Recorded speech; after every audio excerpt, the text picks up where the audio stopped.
என் பேர் சித்ரா. நான் ஒரு இந்து குடும்பத்தில் 4வது மகளாக பிறந்தேன். எனக்கு 2 சகோதரர்களும் ஒரு சகோதரியும் உண்டு. எங்கள் வீடு எப்படின்னா ஃபுல்லாக பக்தி உள்ள ஒரு குடும்பம். வெள்ளிக்கிழமை விரதம், அப்புறம் கந்த சஷ்டி கவசம், துர்கா பூஜை, இப்படி ஒரு ஆர்த்தடாக்ஸ் ஃபேமிலியில் நான் வளர்க்கப்பட்டேன். இந்த சூழ்நிலையில் நான் ஒரு 10th ஸ்டாண்டர்ட் கோயம்புத்தூரில் மணி ஹையர் செகண்டரி ஸ்கூலில் படித்து கொண்டிருக்கும்போது என்னோடய ஃப்ரெண்ட்ஸ் என்கிட்ட ஏசாமி தான் உண்மையில் கடவுள் அப்படின்னு சொல்லி என்கிட்ட ஆர்கியூ பண்ணாங்க. அந்த சூழ்நிலையில் நான் என்ன சொன்னேன்னா, உங்களுக்கெல்லாம் வேறு வேலையே இல்லையா, நாங்கள்லாம் இப்படி தான் கூப்பிடுறோமா, நீங்கள் மட்டும் ஏன் இப்படி செய்கிறீங்க அப்படின்னு சொல்லி ரொம்ப கோவப்பட்டேன். அப்போ அந்த ஃப்ரெண்டு என்னை பார்த்து ஒரே ஒரு வார்த்தை சொன்னான், சித்ரா தெரியாமல் செஞ்சால் தப்பு இல்லை, தெரிஞ்சு செஞ்சால் தான் தப்பு அப்படின்னு சொன்னான். அப்புறம் உன் இஷ்டம் அப்படின்னு சொல்லிட்டு போயிட்டா. நானும் அதே போல் என் வீட்டுக்கு போயிட்டேன். கேஷுவலாக இருந்தேன். அன்றைக்கி நைட்டு நான் படுக்கும்போது என்னோடய காதில் அவள் சொன்ன ஒரே ஒரு வார்த்தை திரும்ப திரும்ப ஒலித்து கொண்டே இருந்தது. அது என்னென்னா, தெரியாமல் செஞ்சால் தப்பு இல்லை, தெரிஞ்சு செஞ்சால் தான் தப்பு அப்படிங்கிற ஒரு வார்த்தை தான். அப்போ எனக்குள்ளே ஒரு பயம் வர ஆரம்பிச்சிது. அவள் என்னோடய ரொம்ப திக் ஃப்ரெண்டு, ரொம்ப நல்ல பொண்ணு. அவள் ஏன் இப்படி என்கிட்ட சொல்லணும் அப்படின்னு சொல்லி நான் சிந்திக்க ஆரம்பித்தேன். எனக்கு பிடிச்ச ஒரு 5 கடவுள்கிட்ட நான் பக்தியாக இருப்பேன். அப்படி இருக்கிற சூழ்நிலையில் ஒரு 3 பட்டையை போட்டுட்டு அப்படி தான் எப்பயுமே என்னுடைய வாழ்க்கை முறை இருக்கும். இந்த சூழ்நிலை அவள் சொன்ன வார்த்தை என்னை அதிகமாக தொட்டுச்சு. நான் யோசிக்க ஆரம்பித்தேன், ஒருவேளை நம்ம பண்ணுறதெல்லாம் தப்போ, இவ ஏன் இப்படி சொல்கிறா, சரி இதை டெஸ்ட் பண்ணி தான் பார்த்தா என்ன அப்படின்னு சொல்லி எனக்குள்ளே ஒரு எண்ணம் உண்டாச்சு. அப்போது நான் என்ன செஞ்சேன்னா, இயேசுவே நீங்கள் தான் உண்மையில் கடவுள்னா அதை எனக்கு நிரூபித்து காமிங்க, அப்போ நான் ஏற்றுக்கிறேன் உங்களை அப்படின்னு சொல்லிவிட்டு, எனக்கு அங்கே ரொம்ப கஷ்டமாக இருக்கிற காரியம் என்னமா இருந்ததுனாக்கா, என்னுடைய கிளாஸில் நான் ஃபஸ்ட் ரேங்க் எடுத்துருவேன். ஆனால் என்னுடைய எல்லா செக்ஷன்லேயும் ஃபஸ்ட் ரேங்க் எடுத்தால்தான் ஓவரால் எனக்கு கிடைக்கும். அதாவது 500க்கு நான் 450 மார்க் எடுக்கும். அதுக்கு நான் ரொம்ப கஷ்டப்பட்டு படிப்பேன். ஆனாலும் ஒவ்வொரு முறையும் என் கிளாஸில் ஃபஸ்ட் ரேங்க் எடுத்துருவேன். ஓவரால் செக்ஷனை என்னால் பெறவே முடியாது. இந்த சூழ்நிலையில் தான் இயேசுகிட்ட நான் சொன்னேன், நீங்கள் தான் உண்மையில் கடவுள்னா இந்த தடவை நான் 450 எடுக்க நீங்கள் உதவி செய்யுங்க, அப்போ நான் பார்த்துக்கிறேன்னு சொல்லிவிட்டு, எந்த கடவுள் செஞ்சார் அப்படின்னு தெரியணுன்றதுக்காக எனக்கு பிடிச்சமான அந்த 5 கடவுளையும் கும்பிடுறதை நிறுத்திட்டு, நீங்கள் தான் கடவுள், நீங்கள் கடவுள்னாக்கா நீங்கள் ஏதாவது நிரூபிங்கன்னு சொல்லிவிட்டு நான் பாட்டுன்னு எப்பயும் போல் படிக்க ஆரம்பிச்சிட்டேன். பார்த்தீங்கன்னா 10th ஃபஸ்ட்டு மிட்டமில் 500க்கு 450 எடுக்கவே திணறிக்கிட்டு இருந்த எனக்கு 470 ஆண்டவர் கொடுத்தாரு. அப்போ தான் நான் முதல் முறையாக இயேசுவை என் உள்ளத்தில் ஏற்றுக்கொண்டேன்.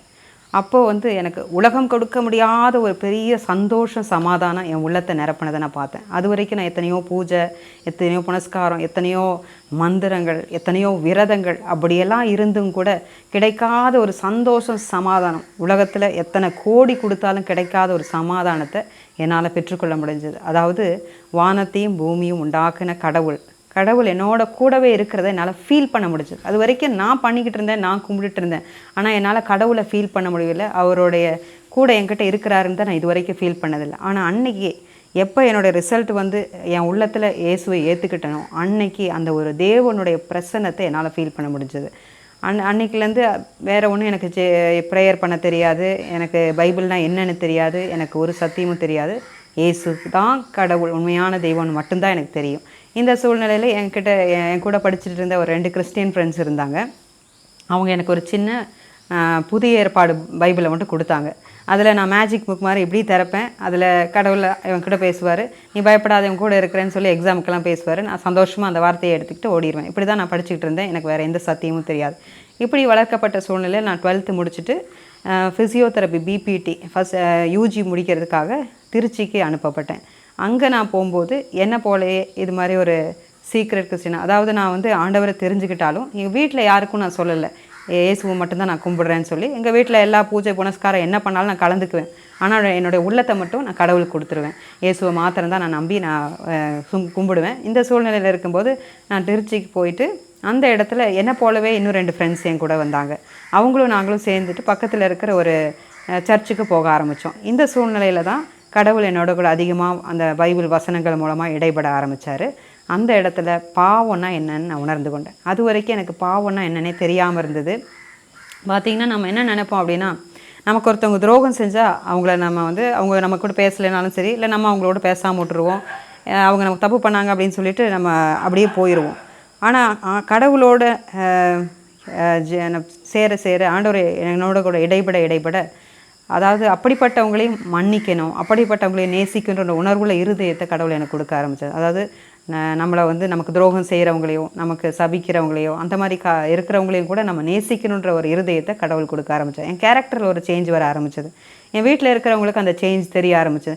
சித்ரா கிட்ட ஏதோ ஒரு மாற்றம் இருக்கணும், எல்லா இடத்துலையும் கீழ்ப்படுதல். நான் ஒரு நல்ல பொண்ணு தான், நல்ல ஒரு தாய்க்கும் தகப்பனும் கீழ்ப்படுகிற ஒரு பொண்ணு தான். ஆனாலும் கூட அதை காட்டில் இன்னும் அதிகமான அன்பு செலுத்துறது, இன்னும் அதிகமான கீழ்ப்படிதல், விட்டு கொடுக்கறது, இப்படி என்னோடய கேரக்டரில் சேஞ்சை என்னால் பார்க்க முடிஞ்சு. அப்படிப்பட்ட ஒரு கேரக்டர் சேஞ்சை என் தேவன் வந்து எனக்கு கொடுத்தாரு. அது மாத்திரமல்ல, இந்த நிறைய சினிமா காரியங்கள், உலக பிரகாரமான காரியங்கள், இந்த மாதிரி விஷயத்துலேருந்து கூட கடவுள் வந்து எனக்கு ஒரு விடுதலையை கொடுத்து. யாருமே எனக்கு இது பண்ணக்கூடாது, எனக்கு பண்ணணும்னு சொல்லலை.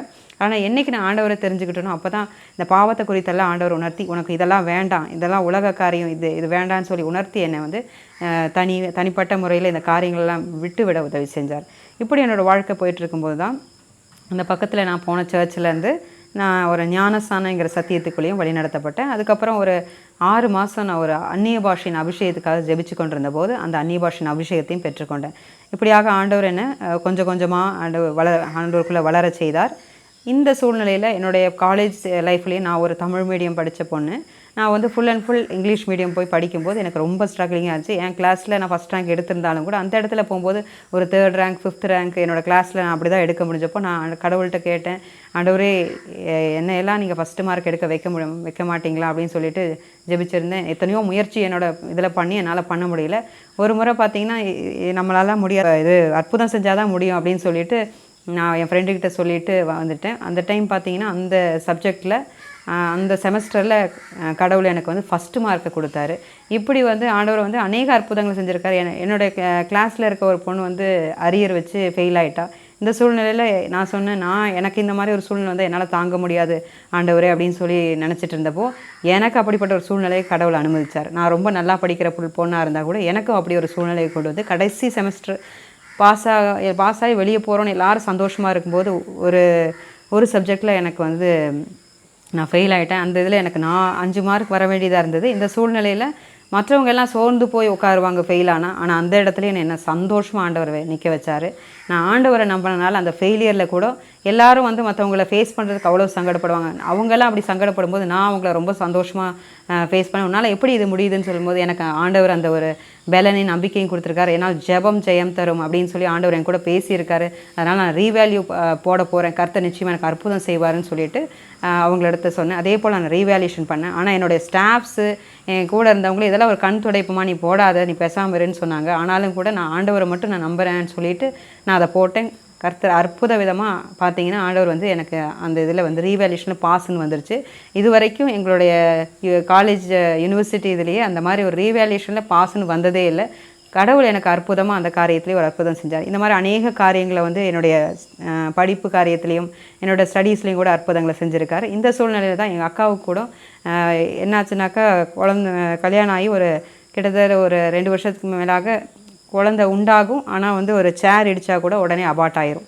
இந்த ஒரு சூழ்நிலை கண்ணீரோடு அவள் வந்து என்கிட்ட இந்த மாதிரி எனக்கு அபார்ஷன் ஆயிடுது அப்படின்னு சொல்லி அழுது ஒரு லெட்டர் போட்டிருந்தான். அப்போ தான் அந்த லெட்டரை எடுத்துகிட்டு அதே காலேஜ் மாடியில் போய் நான் ஒரு ஜெபம் பண்ணேன். ஆண்டவரே, நீங்கள் தான் வந்து எங்கள் அக்காவுக்கு ஒரு கர்ப்பத்தின் கனியை கொடுக்கணும் அப்படின்னு சொல்லிட்டு, எனக்கு பைபிளில் என்ன இருக்குது ஏது இருக்குதுன்னு ஒன்றும் தெரியாது. ரெகுலராக நான் ஒரு சாப்டர் படிச்சுட்டு இருந்தேன், சங்கீதம்னு சொல்லி. அந்த சாப்டரில் சங்கீதம் 113 கடைசி அதிகாரம்னு நினைக்கிறேன். மலடியை நான் சந்தோஷமான பிள்ளைத்தாட்சியாக்கி வீட்டிலே குடியிருக்க பண்ணுகிறேன், அல்லேலூயா அப்படின்னு ஒரு வார்த்தை வந்துச்சு. அது என்ன ஏதுன்னு கூட தெரியும். ஆனால் கடவுள் வந்து அந்த வார்த்தையின் மூலம் என் கூட பேசினார். மலடியை நான் சந்தோஷமான பிள்ளைத்தாட்சி ஆக்குவேன். அதே போல் அந்த வார்த்தையை எங்கள் அக்காவுக்காக கொடுத்தார். அதை எங்கள் அக்காவுக்கு அனுப்பிச்சு, இதை நீ விசுவாசித்து இதை நம்பி நீ ப்ரேயர் பண்ணு, உனக்கு கண்டிப்பாக ஆண்டவர் வாய்க்க பண்ணுவான்னு சொன்னேன். அதே போல் அடுத்த மாதத்தில் அவள் கர்ப்பம் தரிச்சா. மலடியை கடவுள் வந்து சந்தோஷமான பிள்ளைத்தாட்சியாக்கி எங்கள் அக்காவுக்கு அந்த அற்புதத்தை செஞ்சார். இப்படி என்னோடய வாழ்க்கையில் அநேக அற்புதங்கள். இந்த ஒரு சூழ்நிலை நான் படிச்சுட்டு இருக்கும்போது தான் என்னோடய YWCA ஹாஸ்டலில் நான் தங்கி படிச்சுட்டு இருக்கும்போது ஒரு கிறிஸ்டியன் டாக்டர் ஒருத்தவங்க அங்கே வந்திருந்தாங்க. அவங்க என்ன சொன்னாங்கன்னா, உன்னுடைய லைஃப் நீ இப்படி இயேசுவை ஏற்றுக்கிட்டேம்மா, உன்னுடைய திருமண வாழ்க்கை எப்படி இருக்கும், ஒருவேளை நீ ஆண்டவர் அறியாத ஒருத்தரை கல்யாணம் பண்ணிக்கிட்டா உன் வாழ்க்கையே வந்து முடிஞ்சு போயிருமே, அப்போ என்ன செய்வேன், அதனால் திருமணத்துக்காக நீ ஜெபம் பண்ண, ஒரு ரட்சிக்கப்பட்ட ஒரு உன்னை போலேயே ஆண்டவரை தெரிஞ்சுக்கிட்ட ஒரு கணவரை தான் நீ வந்து தேர்ந்தெடுக்கணும், அதுக்காக நீ ஜெபம் பண்ணு, கடவுள் உனக்கு அற்புதம் பண்ணுவார். நான் அப்படி பண்ணும்போது எனக்கு ஆண்டவர் அற்புதம் பண்ணினாருன்னு சொன்னாங்க. அந்த வார்த்தை என்னை தொட்டது. அப்போ நான் ஒரு ரட்சிக்கப்பட்ட என்னை போலேயே ஒரு ஆண்டவர் இயேசுவை தெரிஞ்சுக்கிட்ட ஒருத்தரை தான் நான் கல்யாணம் பண்ணின. ஆண்டவரே, நான் இந்து குடும்பத்தில் இருந்தாலும் நீங்கள் இந்த அற்புதத்தை செய்யுங்கன்னு சொல்லிட்டு நான் கடவுள்கிட்ட ஜெபம் பண்ணிகிட்டு இருந்தேன். நான் இந்த காரியங்களெல்லாம் செஞ்சும் கூட எல்லாமே என் வீட்டில் வந்து ஒரு சீக்ரெட் கிறிஸ்டியனாக தான் இருந்தேன். வீட்டுக்கு போனால் அவங்க செய்கிற எல்லா காரியத்திலையும் ஈடுபடுவேன். ஆனால் என்னோடய மனசு இருதயத்தில் வந்து இயேசுவை மாத்திரம் தான் நான் வந்து கும்பிடுவேன். இப்படி ஒரு சூழ்நிலையில் இருக்கும்போது தான் நான் வந்து கோயம்புத்தூரில் திரும்ப என்னுடைய கோர்ஸ் எல்லாம் முடிச்சுட்டு போய் ஷீலா ஹாஸ்பிட்டலில் ஒர்க் பண்ணிகிட்டு இருக்கும்போது என்கிட்ட ஒரு பேஷண்ட் வந்தாங்க. இது சிங்கப்பூர்லேருந்து ஒரு ஆண்டி வந்தாங்க. அவங்க பொண்ணுக்கு ட்ரீட்மெண்ட் எடுக்கிறதுக்கு. அவங்க வந்து நான் பைபிள் அங்கே மட்டும் தான் என்னால் படிக்க முடியும், வீட்டில் படிக்க முடியாது. படிச்சுட்டு இருக்கும்போது உனக்கு இயேசு மேலே நம்பிக்கை இருக்கா அப்படின்னு கேட்டாங்க. எனக்கு ரொம்ப நம்பிக்கை இருக்கா ஆண்டி, நான் இந்த மாதிரிலாம் அவரை நம்புகிறேன் அப்படின்னு சொல்லும்போது, உன்னோட கல்யாணத்தை குறித்து உன்னோட விஷயம் என்ன அப்படின்னு கேட்கும்போது, நான் நம்புகிறேன், எனக்கு இந்த மாதிரியே இயேசுவை கும்பிடுற ஒருத்தரே ஹஸ்பண்டாக வருவாருன்னு நான் ப்ரேயர் பண்ணிகிட்ருக்கேன்னு சொன்னேன். அப்போ அந்த ஆண்டி சொன்னாங்க, சரி உன்னுடைய விசுவாசத்தின்படி உனக்கு ஆகட்டும்மா அப்படின்னு சொல்லிட்டு, நம்பிக்கையின்படி உனக்கு ஆகட்டும்னு சொல்லிவிட்டு அவங்க போயிட்டாங்க. ஒரு 6 மாதத்துக்கு அப்புறம் அவங்ககிட்டேருந்து எனக்கு ஒரு ஃபோன் கால் வந்தது. என்னுடைய பையனோட வீடு கரூரில் இருக்குது. அவங்க வீட்டு பக்கத்தில் இதே போல் ஒரு காருண்யாவில் இன்ஜினியரிங் படிக்கிற ஒருத்தர், அவரும் ஹிந்துவிலேருந்து இந்த மாதிரியே இயேசு மேலே நம்பிக்கை உள்ள ஒரு குடும்பம். அவங்களும் ஹிந்துவிலேருந்து இயேசு மேலே நம்பிக்கையில் இருக்க ஒரு பொண்ணை தான் வேணும் அப்படின்னு கேட்குறாங்க. அந்த மாதிரி இருக்கிற ஒரு பொண்ணை தேடுறாங்க. அப்போ தான் எனக்கு ஞாபகம் வந்துச்சு, அதனால் உன்னை சொல்லியிருக்கேன் அப்படின்னு. அப்போ அவங்க என்கிட்ட சொல்லும்போது நான் சொன்னேன், ஆண்டி இந்த மாதிரி நான் வந்து இயேசுவை கும்பிடுறேங்கிறதே என் குடும்பத்தில் இருக்கவங்களுக்கு தெரியாது. நான் சீக்ரெட்டாக நான் தான் வச்சுருக்கிறேன். இப்போது இப்படி ஒரு கிறிஸ்டியன் வரேன்னு சொல்லிட்டு நான் எங்கள் அப்பாட்ட போய் எப்படி சொல்கிறது அப்படின்னு சொல்லிட்டு நான் சொல்கிறேன். அப்போ அந்த ஆண்டி ஒரே ஒரு வார்த்தை சொன்னாங்க, தேவனுக்கு இது சித்தமான நிச்சயமாக நடக்குமா, நீ ஜெபம் பண்ணு அப்படின்னு சொன்னாங்க. ஸோ இப்போ ஆண்டவருக்கு சித்தமான நடக்கும்னு அவங்க சொன்ன ஒரு வார்த்தையில், அதே போல் நானும் என்னோட அந்த டாக்டர் சொன்னதுலேருந்து நானும் கொஞ்சம் அப்பப்போ என்ன ஜெபிப்பேன்னா, எனக்கு ரட்சிக்கப்பட்ட ஒரு ஹஸ்பண்ட் வேணும் ஆண்டவரே, அவர் உமக்கு பயந்தவராக அப்படி இருக்கணும், அவர் எங்கேருந்து வருவாரோ எப்படி வருவது தெரியாது, என்ன உண்டாக்குனப்பயே நீங்கள் வந்து எனக்கு ஏற்ற துணையும் இந்த பூமியில் உண்டாக்கிட்டீங்க, அதனால் அவர் எங்கே இருந்தாலும் சரி உலகத்தில் நீங்கள் அவரை கொண்டு வந்து சேர்ப்பீங்க, நான் நம்புகிறேன், நீங்கள் வந்து எங்கள் அப்பா அம்மாலாம் ஹிந்துவாக இருந்தாலும் இதை நீங்கள் வாய்க்க பண்ணுவீங்க அப்படின்னு சொல்லிட்டு ஒரு நம்பிக்கை மட்டும் எனக்கு இருந்துச்சு. அப்போ தான் நான் ஆன்ட்டிகிட்ட சொன்னேன், நான் ஒரு ஃபாஸ்டிங் ப்ரேயர் பண்ணிவிட்டு கடவுள்கிட்ட பதிலை பெற்றுக்கிட்டு இதுக்கு சொல்கிறேன் ஆண்டி, இவர் தான் கடவுளுக்கு ஏற்ற ஒரு வரனான்னு தெரிஞ்சுக்கிட்டு நான் சொல்கிறேன் ஆண்டி அப்படின்னு சொல்லிட்டு ஒரு 5 ஃபாஸ்டிங் ப்ரேயர் இருந்தேன். அதில் கடவுள் என்னோட கூட எரேமியா என்கிற பைபிளில் இருக்கிற ஒரு புத்தகத்து மூலமாக பேசினார். நீங்கள் எதிர்பார்த்திருக்க முடிவை நான் உங்களுக்கு கொடுக்கும்படிக்கு உங்கள் பேரில் நினைத்திருக்கிற நினைவுகளை அறிவேன், அவைகள் தீமைக்கல்ல சமாதானத்துக்கு ஏதுவானவைகளே அப்படின்னு சொன்னார். இது சமாதானத்துக்கேன காரியம்தான், இதுதான் மேலே வைத்திருக்கிற காரியம் என்று கடவுள் என்னோட கூட அந்த ஒரு வார்த்தை மூலமாக பேசினார். அந்த வார்த்தையை நான் உறுதியாக பிடிச்சிக்கிட்டேன். என் கணவரை நான் வந்து முன்னாடி பின்னாடி பார்க்கல, ஹைட்டாக ஒல்லியாக குள்ளாமா எப்படி இருக்கார், பேக்ரவுண்டு என்ன எதுவும் தெரியாது. ஆனால் இயேசுவை மாத்திரம் நம்பி இவர் தான் என்னுடைய கணவர் அப்படின்னு என் உள்ளத்தில் நான் ஏற்றுக்கிட்டேன். அதுக்கடுத்தது அந்த ஆண்டிக்கிட்ட, சரிங்க ஆண்டி, ஆண்டவர் வந்து எனக்கு இந்த ஒரு வார்த்தையின் மூலமாக ஆம் என்று சொல்லுகிறார், நீங்கள் இது ப்ரொசீட் பண்ணுங்க அப்படின்னு சொன்னப்போ ஆண்டி வந்து அவங்கக்கிட்ட போய் சொன்னாங்க. அவங்க வந்து காருண்யாவில் எங்கள் அக்காவோட ஹஸ்பண்ட் வந்து ஹாஸ்பிட்டலில் ஒர்க் பண்ணிகிட்டு இருந்தார். அவங்கள போய் அப்ரோச் பண்ணிவிட்டு முதல்ல என்ன பிடிச்சிருக்குதான்னு பார்த்துட்டு அப்புறமா எங்கள் அம்மா அப்பா கிட்ட பேசிட்டோன்னு சொல்லி சும்மா ஒரு ஃபார்மலாக ஒரு என்னுடைய ஹாஸ்பிட்டலில் வந்து பார்க்கும்படியாக அவங்க ஒரு பர்மிஷனை எங்கள் மாமா கிட்ட கேட்டாங்க, அக்காவோட ஹஸ்பண்ட் கிட்ட. அவரும் சரி முதல்ல இதை பண்ணுங்க, அதுக்கப்புறமா வந்து அவங்க அம்மா அப்பா கிட்ட பேசிக்கலான்னு சொல்லி அவர் பர்மிஷன் கொடுத்தப்போ அவங்க ஜஸ்ட் ஒரு வந்துட்டு பார்த்தாங்க. அப்போ நான் வந்து என்ன நினச்சேன்னா, எனக்கு இவரை தான் கணவர்னு நீங்கள் ஏற்படுத்தி வச்சுருக்கீங்கன்னு தெரியும் ஆண்டவரே, ஆனால் அவருக்கு தெரியாது, அவருக்கும் நீங்கள் என்னை பிடிக்கும்படியாக வெளிப்படுத்தி கொடுங்கன்னு சொல்லிட்டு ஒரு சின்ன ஜெபம் மட்டும் பண்ணிட்டேன். அதுபோல் அவரும் எங்களை வந்து ஜஸ்ட் ஒரு பேஷண்ட் மாதிரி வந்துட்டு பார்த்துட்டு போயிட்டாங்க. அவங்களுடைய தகப்பனார் தாயாரெல்லாம் பார்த்தா அவங்களுக்கும் ஒரு சமாதானத்தை கடவுள் அவங்க உள்ளத்தில் வச்சதை அவர் சாட்சி சொன்னாங்க. அவர் சொன்னார். அதுபோல் அதுக்கப்புறமா நாங்கள் இந்த ஆண்டியே வந்து எங்களுடைய வீட்டில் வந்து எங்கள் அப்பா அம்மா கிட்ட சொன்னார், இவங்களே எனக்கு 10 நாள் தான் தெரியும், அவங்களே 10 நாள் தான் தெரியும், ஆனால் கடவுள் ஏதோ ஒரு காரியத்தை இவங்க வாழ்க்கையில் வச்சுருக்காருன்னு. அப்போது அதற்கு முன்பதாக எங்கள் அப்பா கிட்ட போய் நான் சொல்ல வேண்டியதாக இருந்துச்சு இந்த வரத்தை குறித்து. அப்போ நான் சொன்னேன், ஆண்டவர்கிட்ட எப்படி நான் வந்து இதை போய் சொல்கிறது எங்கள் அப்பா கிட்ட அப்படின்போது கடவுள் சொன்னார், நீ பயப்படாத கூட இருக்கேன்னு ஒரு வார்த்தை மூலமாக பேசினார். நான் பார்க்குற எல்லா கேலண்டர்லேருந்து எல்லா வார்த்தைகளில் என் கூட அதிகமாக நான் ஒர்க் பண்ணிகிட்டு இருந்த கிறிஸ்டின் ஹாஸ்பிட்டலுங்கிறனால அந்த வார்த்தையின் மூலமாக நீ பயப்படாது, என் கிரியை தடுக்க ஒருவனாலும் கூடாது, நான் சொல்ல ஆகும், நான் கட்டளையிட்டு இருக்கும், இப்படி ஆண்டவர் வந்து எனக்கு பயங்கரமாக என்னை தேற்றுகிற வசனத்தை தான் கொடுத்துக்கிட்டே இருந்தார்.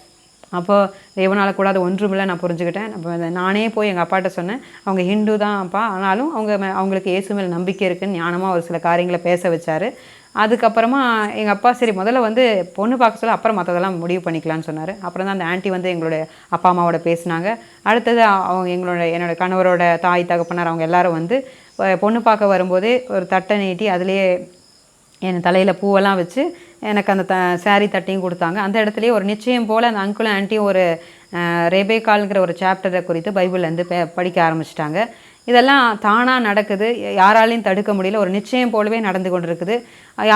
அப்புறம் கடைசியில் ஜெபமும் பண்ணிவிட்டு என் தலையில் பூவும் வச்சுட்டு போயிட்டாங்க. போனதுக்கப்புறம் எங்கள் வீட்டில் இருக்கவங்களாம் அதெல்லாம் எப்படி நம்ம வீட்டில் வந்து இவங்க ஜெபிக்கலாம், எப்படி இது பண்ணலான்னு சொல்லும்போது கடவுள் அந்த இடத்துல எல்லாரையும் ஆஃப் பண்ண வச்சு அந்த இடத்துல சும்மா பேச வந்தவங்க எனக்கு ஒரு நிச்சயமே பண்ணும்படியாக ஆண்டவர் கிருபை செஞ்சார். அதுக்கப்புறம் தான் எனக்கும் என் ஹஸ்பண்டுக்கு இடையில் எனக்கும் என் கணவருக்கும் திருமணம் ஆச்சு. அதுவும் வந்து எப்படி ஆச்சுனாக்கா, ஒரு எங்கள் அப்பா சொல்லிட்டாரு, சர்ச்சிலலாம் வைக்க மாட்டேன், உங்களுக்கு வந்து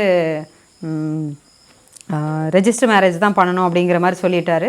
சரி, கடைசியில் ரெஜிஸ்டர் மேரேஜ் பண்ணிக்கலாம் அப்படின்னு இருக்கும்போது ஏதோ நான் ஒரு மாதத்துக்கு முன்பாகவே அந்த பதிவு பண்ணி ஃபோட்டோஸ் ஒட்டி இந்த மாதிரி நிறைய ஃபார்மாலிட்டிஸ் இருக்குது போல். கடைசியில் வந்து என்னுடைய டேட்டெல்லாம் ஃபிக்ஸ் ஆகிடுச்சு. கடைசியில் எங்கள் அப்பா வேறு வழி இல்லாமல் திருமண மண்டபத்தில் பாஸ்டருக்கு முன்னாடி நான் விரும்பினது போல நான் எப்பயுமே ஜெபிக்கிறது உண்டு, என்னுடைய கல்யாணம் உம்முடைய சமூகத்தில் தான் ஆண்டவர் அப்படின்னு நான் அடிக்கடி ஜெபிப்பேன்.